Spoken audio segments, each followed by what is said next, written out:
Hey there, are you wondering why your child is not playing with their toys for long periods of time? Well, I got some insight for you that will be helpful. My name is Rena Etienne, Montessori teacher, here to help you support your child's development at home. So let's get to it. Christmas just came and you're like, why? You got a bunch of new toys and you already had a bunch of toys from before and you barely touch them. What's up with that? Why do you want to watch TV instead? Why do you want to play with a game instead? What is the problem, And so you're not the only parent that feels this way. Many parents feel this way. And of course, this brings confusion because you think that you are doing your part in providing your child with a bunch of toys. But there's something missing. Why aren't they playing with them? So here's my insight for you. There are some things that you want to look out for. First, is your child's play space cluttered? If it is, then that could be one reason why they are not really playing with their toys for long periods of time, because they are in a cluttered space that makes them feel overwhelmed. And that just, for anyone, I mean, think about it for yourself. For me, when I go to a restaurant and I see a long menu and I'm flipping through pages, I'm like, oh wow, like this is too much. I don't know how to make a decision, right? So you know what that is for you, right? So just put yourself in that situation. When you walk into a space and you feel overwhelmed, that's what your child feels like too. So how are they expected to really get creative and to feel comfortable and to play, right? It won't happen. So look into that. Is the space cluttered? And if it is, try to simplify it. So the next thing is, does your child have toys that interest them?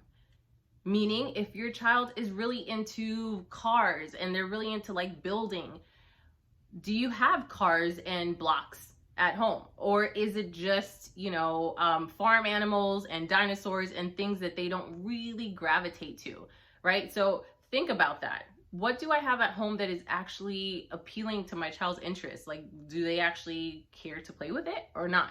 So if not, then you know that that's something that you want to probably look into switching, getting some things that you know that your child would be into. The last thing is, what's going on while your child is being distracted, right? So if your child is playing with their toys and you're like, yeah, Rena, my space is not cluttered and my child definitely has toys that they are interested in, but they're still not playing with their toys for long periods of time. All right, well then look into what's happening when they get interrupted often. Like literally stop and take note of every time your child gets distracted when they are playing with the toys. Is it because the little brother comes in and takes the ball away or does this? Is it because, there's loud music going on?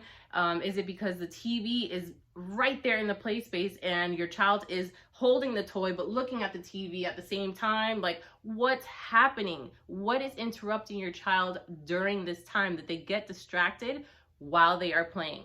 So once you take that into observation, like you really sit back and look into that, you take note of it and take note of it again and again and again, you, my friend, are gonna find a pattern and you're gonna solve your own problem there.